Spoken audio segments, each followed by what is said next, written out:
Hello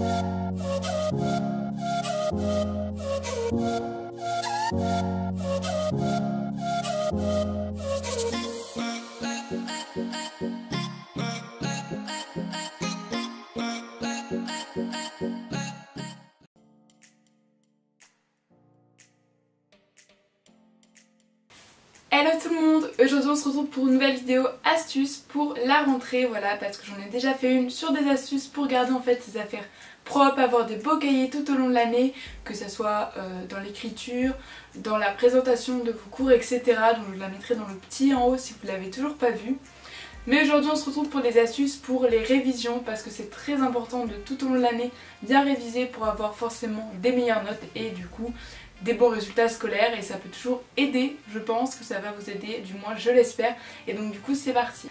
J'ai noté toutes ces petites choses dans mon carnet, en fait c'est des choses que j'ai testées au fur et à mesure de ma scolarité, donc il me reste encore une année de terminale et après mes études supérieures, mais on va dire que j'ai quand même fait pas mal d'années scolaires, donc je pense pouvoir vous donner quelques astuces qui pourront vous aider. Donc la première, c'est de faire un programme à l'avance. En effet, c'est très rare les contrôles surprises, ou si ça vous arrive, bah là je sais pas trop quoi vous dire. Et aussi c'est rare que votre prof vous dise bon bah demain on fait un contrôle. En général il vous laisse quelques jours pour réviser, et donc faites-vous un programme. Par exemple si c'est un gros chapitre que vous avez beaucoup de notions à apprendre, faites-vous un programme, par exemple tel jour j'apprends les définitions, tel jour j'apprends les formules, tel jour je revois les exercices, etc. Pour ne pas faire tout d'un coup, parce que c'est sûr si vous marquez réviser le contrôle, ça va être compliqué de tout faire en une seule fois, c'est impossible à digérer on va dire.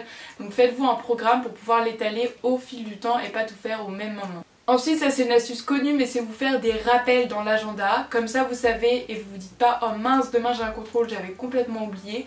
Donc pour cela, une semaine avant ou voire quelques jours avant, vous mettez à chaque fois attention contrôle telle date de telle matière, comme ça vous savez que vous avez un contrôle qui arrive et qu'il ne faut pas vous laisser vous disperser et trouver la veille quand vous ouvrez votre agenda oh mince j'ai un contrôle pour le lendemain.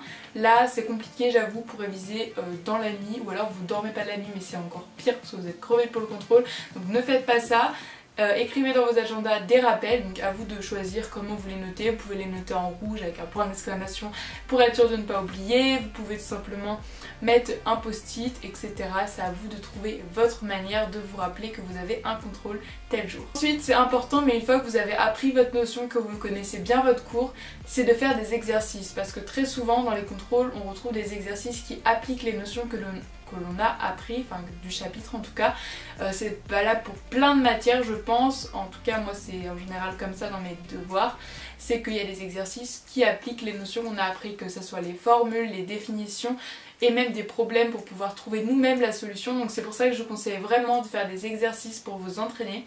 Ça peut être des exercices que vous avez déjà fait en cours mais que vous refaites seul, et comme ça vous pourrez voir la correction si vous y arrivez toujours, si c'est un chapitre que vous avez vu il y a beaucoup de temps.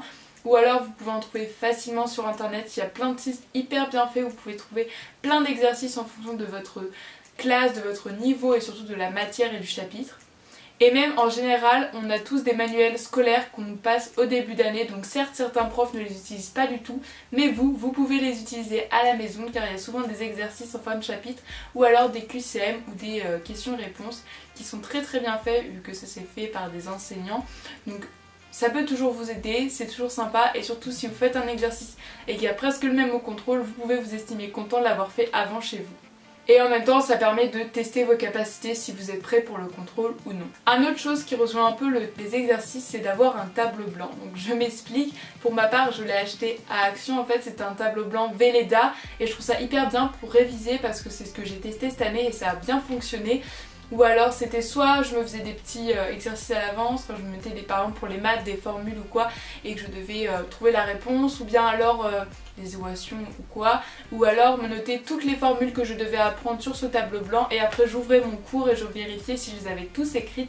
Et ce que j'aime bien c'est que du coup c'est plus comment dire, c'est plus interactif, on peut le faire avec des amis ou tout seul, enfin je reviendrai pour ça après, mais du coup en écrivant, parce que je sais que moi je suis visuelle, enfin ça je vais revenir, mais quand vous êtes visuel, écrire ça peut beaucoup vous aider, surtout sur un tableau 1 parce que vous pouvez écrire bien gros et donc bien retenir et c'est super sympa, enfin, moi je trouve ça cool, en plus on peut direct l'effacer, il n'y a pas de gaspillage de feuilles ou quoi, c'est rapide, c'est efficace et surtout vous pouvez le faire plusieurs fois avant votre contrôle pour être sûr que vous n'avez rien oublié. Alors justement comme je disais, ça dépend des personnes, il y en a qui sont plus visuels, ça veut dire qu'ils ont besoin de lire et de lire leurs cours, il y en a qui sont plus auditifs, donc pour cela moi ce que je fais, parce que moi je sais que j'apprends beaucoup comme ça, bon vous avez l'air un peu d'une folle ou d'un fou, mais vous le répétez votre cours à l'oral, donc c'est un peu bizarre dit comme ça, et moi je sais qu'il y a des choses que j'apprends par cœur, que je me répète à l'oral, donc ça peut être dans les langues puisque c'est important, ou aussi en français, donc là l'année prochaine j'aurai plus français, mais cette année en français j'avais appris mes méthodes,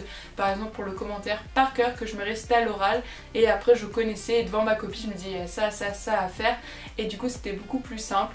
Après ça dépend des personnes, il faut vous adapter et trouver votre solution, mais pour cela il faut tester un peu plusieurs solutions pour voir ce qui vous correspond le mieux. Pour ceux qui sont plutôt visuels, cette astuce c'est pour vous. Enfin moi je sais que je fais un peu de tout, mais les fiches, il y en a beaucoup qui disent que c'est inutile. Alors oui, je comprends, il y a certaines fiches qui sont inutiles à faire, mais je parle de fiches synthétisées. En fait ça sert à rien de recopier son cours parce que ça va pas vous aider plus à apprendre et surtout ça va pas vous aider à plus mémoriser. Pour cela il faut faire vraiment des fiches qui vous correspondent et que vous comprenez dès que vous les regardez. Donc faut pas écrire des lignes et des lignes, non, je vous conseille juste d'écrire des mots clés, des formules clés, de mettre des coups de surligneur pour donner de la couleur, faire seulement des schémas par exemple. Je sais qu'il y en a qui visuellement les schémas ça les aide beaucoup, donc faire des schémas c'est super important. Il y a plein de matières qu'on peut synthétiser en faisant des schémas, ça peut être en histoire, en géo, en SVT, en physique, en plein de matières. Vous pouvez vous-même inventer vos petits schémas pour mieux comprendre parce que les fiches c'est personnel. Si vous arrivez à avoir votre fiche c'est principal, ça sert à rien d'aller prendre la fiche du voisin parce que vous n'y arriverez pas à apprendre vu que c'est votre travail et votre fiche de mémorisation qui vous correspond, donc ça sert à rien d'aller chercher les fiches des autres. Et encore moins les fiches toutes faites sur internet. Enfin perso ça m'aide pas du tout, faut mieux les faire soi-même avec son cours à côté. Comme ça vous permet de bien relire votre cours et de bien chercher ce que vous avez à apprendre et comment dire, et du coup vous arrivez beaucoup mieux à synthétiser parce que c'est très important, je rappelle, de synthétiser une fiche et de ne pas recopier le cours, c'est le truc clé de cette astuce. Alors ensuite ça c'est pas possible pour tout le monde, pas possible pour tous les contrôles parce que vos parents travaillent, vos petites soeurs, vos petits frères ou leurs grands frères et grandes soeurs ont autre chose à faire, clairement on va pas se cacher, mais c'est de réciter votre cours à quelqu'un. Alors moi je le fais pas tout le temps parce que c'est pas forcément possible, mais des fois je sais que j'aime bien, ça peut être à vos amis aussi, hein, voilà, juste comme ça permet de réviser ensemble, mais voilà, le réciter à quelqu'un, je sais que ma soeur vient des fois me réviser ses cours et moi aussi, il n'y a pas besoin de connaître le cours puisque la personne à qui vous restez prend votre cours et votre cahier et donc il y a juste à lire et voit directement si vous y arrivez. L'importance avec cette astuce c'est que si vous arrivez à expliquer à quelqu'un votre cours, vous arriverez à l'argumenter dans votre copie et ça les profs préfèrent en général. Ça sert à rien de mettre juste la réponse parce qu'on sait que vous la connaissez, mais de montrer comment vous en êtes arrivé là et du coup expliquer le principe. C'est pour ça que réciter à quelqu'un déjà ça permet de bien formuler ses phrases, de trouver des choses à dire et c'est plus interactif puisque la personne peut après vous poser des questions si vous avez oublié des choses, etc. Ça permet de passer un moment ensemble et d'être pas seul cloîtré dans ses petites révisions, dans ses cahiers. Voilà. Et dernière astuce qui aussi n'est pas donnée à tout le monde, c'était réviser entre amis. C'est vraiment quelque chose de super. Moi je sais, je l'ai déjà fait pour le bac de français. Coucou les filles si vous regardez ma vidéo. Mais du coup on avait fait un oral blanc entre guillemets à plusieurs et c'était plutôt cool, enfin moi je sais que ça m'a beaucoup aidé et donc en fait c'est vraiment cool de réviser entre amis, surtout des amis de votre classe qui voient le même programme parce qu'ils savent ce que vous avez appris et ça se trouve ils connaissent des choses que vous ne connaissez pas et inversement, ou alors ils ont des techniques pour apprendre ou pour expliquer différentes de la vôtre et ça permet de rajouter des choses pour vous en fait dans votre copie ou quoi. Comme ça vous avez plus de choses à dire et plus de techniques, vous pouvez voir un petit peu les différentes manières de fonctionner des autres et ça aide beaucoup parce qu'on est tous différents, on a tous des manières différentes de réviser. Et si ça se trouve vous n'avez pas compris un truc, une amie l'a compris donc elle vous explique et inversement comme d'hab c'est donnant-donnant et c'est vraiment cool comme technique de révision. Surtout que vous pouvez vous installer quelque part tranquillement, réviser, je sais pas, et après faire un goûter ou même avoir des trucs à grignoter pendant que vous révisez, c'est toujours sympa on va dire, ou même des trucs à boire parce que c'est très important de boire lorsqu'on révise, donc de l'eau, hein, pas besoin de choses hyper sucré parce que votre cerveau a besoin d'eau pour réfléchir entre guillemets, même si c'est très synthétisé ce que je viens de dire. Vous m'avez compris, voilà, c'était une petite astuce en plus. Donc voilà. Et dernière chose que j'ai oublié de vous dire et que je vais vous montrer tout de suite. Bon, elle a un peu arraché, mais c'est une feuille que j'ai fait lors de mon année scolaire de première. Je l'ai appelée mes révisions. En fait c'est ma technique de révision. Je fais pas ça pour tout, ça varie en fonction des cours. Mais du coup c'est un peu comme je reviens au programme que je vous avais fait. Bah là c'est un peu ça, il y a plusieurs étapes différentes. Donc en fait lire entièrement les cours, première étape, c'est important de relire ces cours, voir de quoi parle le chapitre. Donc à voix haute ou non, ça c'est selon les personnes. Moi j'aime bien lire à voix haute parce que justement on apprend mieux, parce qu'il y a d'une part on lit donc le visuel et en même temps l'oral parce qu'on parle, donc tout simplement c'est auditif. Ensuite la deuxième chose que j'ai notée c'est apprendre les notions importantes, donc d'où l'intervention des fiches. Enfin troisième, faire des exercices, donc ça c'est ce que je vous ai expliqué auparavant et où j'ai mis faire des quiz. Donc pour cela je vous conseille de faire des flashcards. Donc en fait c'est des petites cartes, alors j'en ai acheté pour le bac, je vais vous montrer. En fait c'est des petites fiches comme ça, donc vous n'êtes pas obligé d'acheter des fiches Bristol, alors vous pouvez vous les faire vous-même sur des feuilles de papier. Et en fait c'est très simple. Donc en fait vous prenez une fiche, vous mettez la question par exemple en quelle année a eu lieu la Révolution française, voilà, question simple, et derrière vous mettez la date 1789 et comme ça vous vous posez la question et vous dites la réponse et vous pouvez directement vérifier et ça c'est cool à faire tout au long de l'année, ça fait un peu ludiquement des révisions, enfin moi je trouve que c'est sympa. Ensuite bien évidemment quatrième étape c'est de faire des pauses, ça ne sert à rien comme j'ai dit de tout faire. Aujourd'hui je révise tout mon contrôle. Non non non, ça marchera pas comme ça malheureusement. Il faut faire des pauses parce que d'une vous allez en avoir ras-le-bol, votre cerveau va exploser, on n'est pas des machines, donc il faut faire des pauses. Donc ça peut être écouter de la musique, faire un dessin, ce que vous voulez, de la lecture, cuisiner, sortir dehors, faire ce que vous voulez. Mais arrêtez, voilà, ça peut tout simplement aller vous coucher en fait, c'est le soir, hein, c'est basique.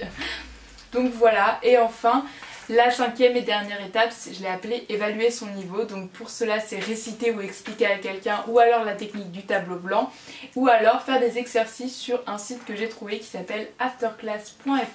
Il y a plein de niveaux et les exercices sont plutôt bien expliqués je trouve, c'est des petits quiz. Et ça permet d'évaluer bien votre niveau. Donc voilà, c'était le petit site que je voulais vous partager avec vous dans cette vidéo.